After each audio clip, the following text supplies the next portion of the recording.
Acá el día y lo que pasó, pasó. ¿Y ahora qué? Con Marcos Ruiz. Bien, estamos de vuelta, seguimos en esta entrega de ¿Y ahora qué? Conversando en el primer bloque, pues todos los incidentes en relación a esta gira iniciada por el presidente interino Juan Guaidó, quien, como ustedes ya lo saben, pues salió del país el fin de semana y ahora también se genera una enorme expectativa en cuanto a su regreso frente a esta prohibición de salida del país que pesa sobre él por orden de un tribunal. Pero les había comentado que en esta parte del programa íbamos a hablar un poco de la situación militar, un hecho muy importante al día de hoy, como ustedes pues han escuchado en innumerables oportunidades. Se dice que el régimen de Nicolás Maduro lo sostiene la fuerza militar, lo sostienen las armas que están en posesión de la Fuerza Armada Nacional. ¿Y qué ha ocurrido en este tiempo? Pues resulta que cada vez más uniformados, cada vez más militares, permanecen presos por razones políticas, ¿ok? Esto puede estar hablando de esa supuesto señalamiento de conspiración o tan sencillo como pues marcar distancia de este proyecto señalado por muchos como dictatorial y totalitario. Pero vamos a conversar de esto con la abogada y directora de la organización no gubernamental Justicia Venezolana, Lilia Camejo. Gracias, bienvenida, ¿sí? Gracias a ti, gracias por tu tiempo, gracias por venir y conversar de este tema que, como dije antes, es muy importante para los venezolanos, porque los venezolanos a diario se preguntan qué es lo que está pasando puertas adentro de la Fuerza Armada Nacional, porque hay tantos presos. Y antes pues te pregunto, ¿cuántos hay? ¿Con cuánto inicia? ¿Con cuántos militares, con cuántos uniformados presos por razones políticas inicia el año 2020? Y te hago la segunda pregunta inmediatamente. ¿Es que hay rebelión en la Fuerza Armada y la consecuencia son estas detenciones? Bueno, aperturamos el año 2020 con un registro llevado por nuestra organización que monitorea lo que es la justicia penal militar en Venezuela, de 217 oficiales privados de libertad de los 4 componentes que conforman la Fuerza Armada, lo que es el Ejército, la Guardia Nacional, la Aviación y la Armada. Hemos visto desde el año 2018 el incremento o la persecución sistemática contra todos estos oficiales, desde mayores generales hasta sargentos tropa profesional, por haber manifestado quizás descontento por las deficiencias que ellos puedan haber detectado entre los diferentes componentes, batallones, deficiencias como... Es decir, la misma vía institucional de la Fuerza Armada, posiciones contrarias a lo que está ocurriendo dentro de la Fuerza Armada. Cuando te digo deficiencia es porque en muchos batallones, y no es un secreto, ya esto es algo que se sabe en el país, que ellos tienen problemas para alimentar su tropa, problemas inclusive para tener repuestos de las unidades que tienen que mover, por manifestar cualquier descontento, cualquier desacuerdo o cualquier queja que hayan venido padeciendo dentro de sus componentes, han sido privados de libertad. Y llama mucho la atención también desde el año 2018, que es cuando se prende la alarma y intensificamos, por llamarlo de alguna manera, el monitoreo de lo que es esta justicia, el incremento de detenciones de los que son los oficiales que conforman las fuerzas especiales de los 4 componentes, como por ejemplo los 8 primeros tenientes que fueron relacionados al caso Oscar Pérez, pertenecen a lo que es la Fuerza Especial del Ejército. Luego la detención de los 6 comandantes de los batallones blindados del Ejército también, los comandos del mar, llamado el Grupo de los Huopes, que fueron privados de libertad también a raíz de las elecciones de mayo del 2020, y así sucesivamente. Ahí estamos hablando ya de razones distintas a las que comentaste primero, que estaban pues relacionadas al sostenimiento y funcionamiento de las unidades militares. Correcto. En el caso de los comandantes de los batallones, ellos fueron detenidos por haber llevado una queja ante su superior inmediato, que era el comandante general del Ejército, y ante el ministro de la Defensa. En el caso de los otros oficiales, han estado como bajo sospecha, llamarlo de alguna manera, porque nosotros, los abogados que manejamos los diferentes casos como defensa técnica por una parte y como defensores de derechos humanos por la otra, vemos que realmente en los expedientes no hay elementos de convicción para poder haber llevado a estos muchachos a un proceso penal. Igualmente hemos denunciado que ha habido violación del debido proceso y violación a las garantías constitucionales y al derecho a la defensa, por cuanto muchos de estos oficiales activos también han sido presentados ante la justicia penal ordinaria cuando el juez natural de ellos está dentro de los tribunales militares. O sea, han habido demasiadas irregularidades dentro de toda esta persecución contra los diferentes miembros de la Fuerza Armada Nacional Bolivariana. A ver, en los expedientes hay señalamiento por qué tipo de delitos: conspiración, traición a la patria, pero no logran demostrarse en la argumentación. No hay prueba de que en efecto estos oficiales detenidos, y me refiero al segundo grupo, a lo que usted ha caracterizado como un segundo grupo, estén incursos realmente en estos delitos o en estos hechos. Sí, correcto. Los delitos que básicamente se les son imputados cuando son privados de libertad y presentados ante el Tribunal de Control Militar es instigación a la rebelión, traición a la patria, rebelión militar, sustracción de efectos pertenecientes a la Fuerza Armada, delitos contra el decoro militar, espionaje, delitos contra la seguridad de la nación. Básicamente este es el grupo de delitos que comúnmente les son imputados y posteriormente acusados en unos casos. En otros logramos con las diligencias de investigación que realizamos ante la Fiscalía Militar poder desvirtuar y logramos tumbar, por llamarlo de alguna manera, alguna de estas imputaciones. Y en el caso de la justicia penal ordinaria hemos visto con asombro, como por ejemplo en el caso del llamado dron y en el caso del 30 de abril, que oficiales fueron presentados ante tribunales que manejan delitos relacionados al terrorismo, cuando son oficiales activos de la Fuerza Armada, que si por cualquier duda o una investigación que se vaya a aperturar en contra de ellos, debería de haber sido aperturada ante la jurisdicción penal militar. Le pregunto, ¿hay preocupación en el alto mando militar y se ha visto reflejada en esta persecución? ¿O por cuál razón usted pues califica a estos 18 militares detenidos en este arranque del año 2020 como presos de conciencia o perseguidos políticos? Bueno, nosotros cerramos el 2019 con 208 militares privados de libertad.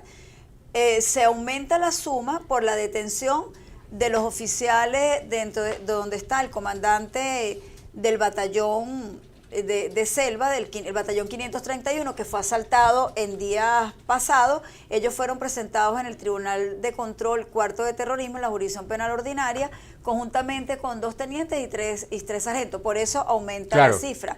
Nos sorprendió. Digo, pero usted los califica a todos de presos políticos, ¿o me equivoco? Correcto. ¿Por qué presos políticos?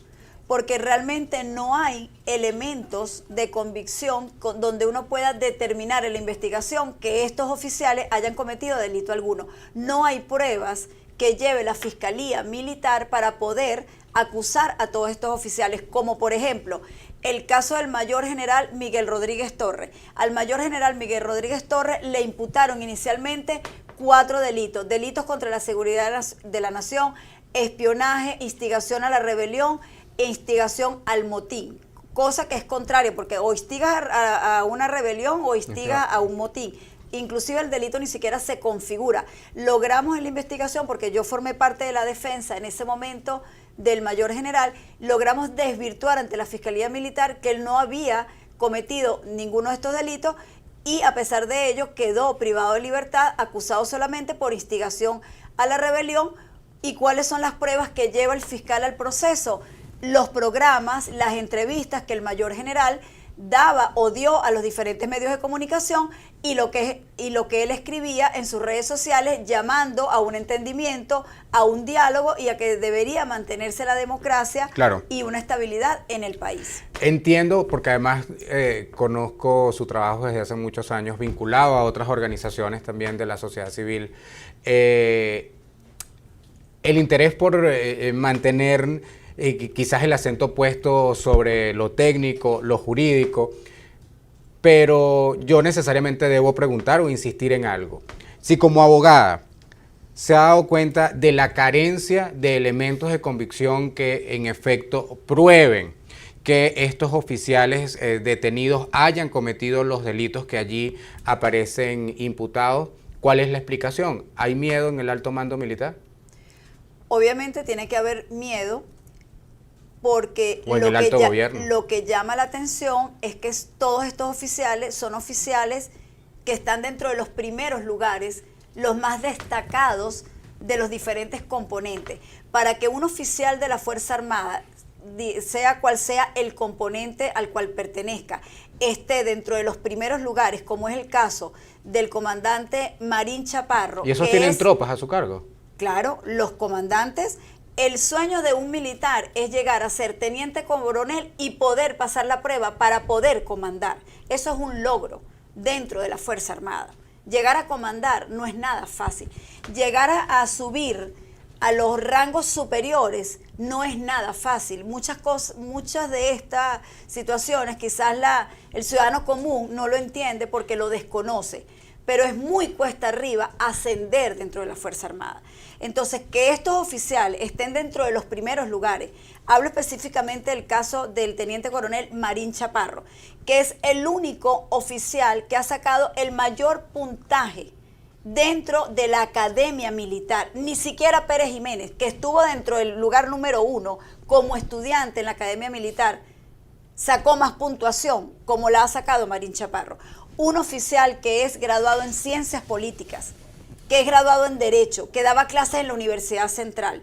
Obviamente tiene que haber algún temor por la influencia que estos oficiales que están dentro de los primeros lugares en sus promociones, como son los otros tenientes coroneles también, claro. Medina Gutiérrez, Mota Marrero,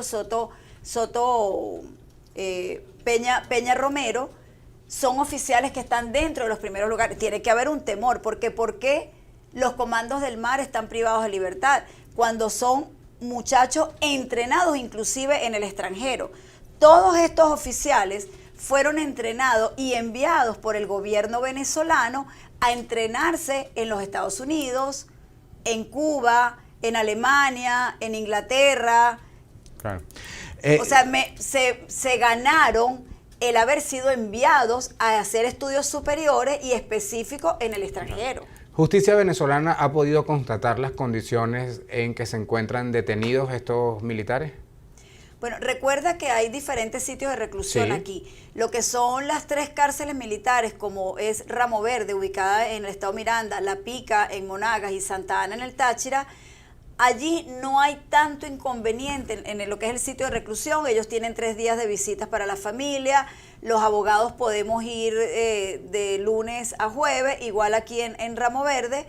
El problema mayor y las denuncias que hemos recibido por parte de los familiares se han presentado en la Dirección de Contrainteligencia Militar, donde hay denuncias. En los últimos días hemos visto en las redes y hemos tenido las denuncias por parte de los familiares que han tenido problemas con la alimentación para ellos, el acceso inclusive a la visita. Entonces, nosotros queremos aprovechar estos espacios para hacer un llamado al Fiscal General de la República para que envíe fiscales especialistas en derechos humanos para que constaten a ver qué es lo que allí está pasando. Igual un llamado al Defensor del Pueblo, que tiene la obligación de verificar, constatar en qué estado se encuentran los privados de libertad en el país, bien sea civiles o militares. En el caso, pues obviamente nuestro, estamos solicitando la presencia en las cárceles militares para saber en qué estado se encuentran todos estos oficiales privados de libertad. Antes de despedir, le pregunto, ¿puede la defensa, cuando se declara pues defensa o defensores de militares detenidos, actuar con libertad? Porque hay quien piensa que por ser militares y por estar sometidos a la justicia militar, capaz son muy pocas las posibilidades de maniobrar y de ejercer esa defensa de vida y que merecen todos los presos en nuestro país. Sí pueden actuar y sí pueden reunirse con ellos y tienen la posibilidad de revisar expedientes. El problema básicamente se presenta desde el momento de la detención. Porque, ¿qué pasa? El Código de Procedimiento Penal establece que la persona, al ser detenida, máximo a las 48 horas debe ser presentada ante el Tribunal de Control Militar o Jurisdicción Penal Ordinaria.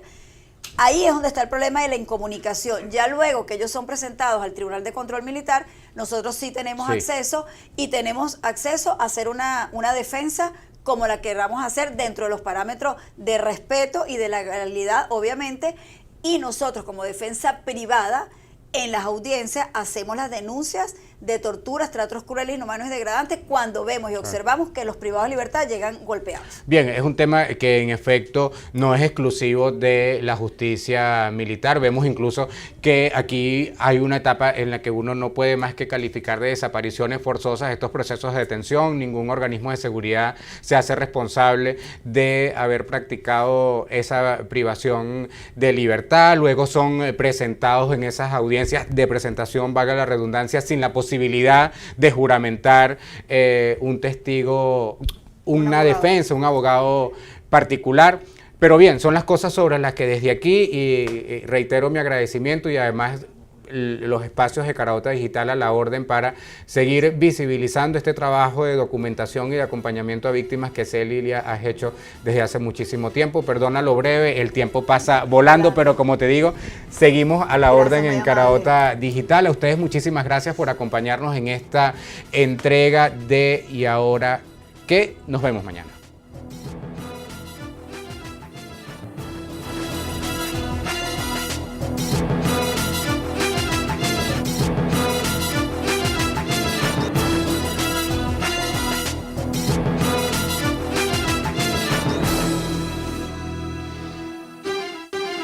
Cae el día y lo que pasó, pasó. ¿Y ahora qué? Con Marcos Ruiz.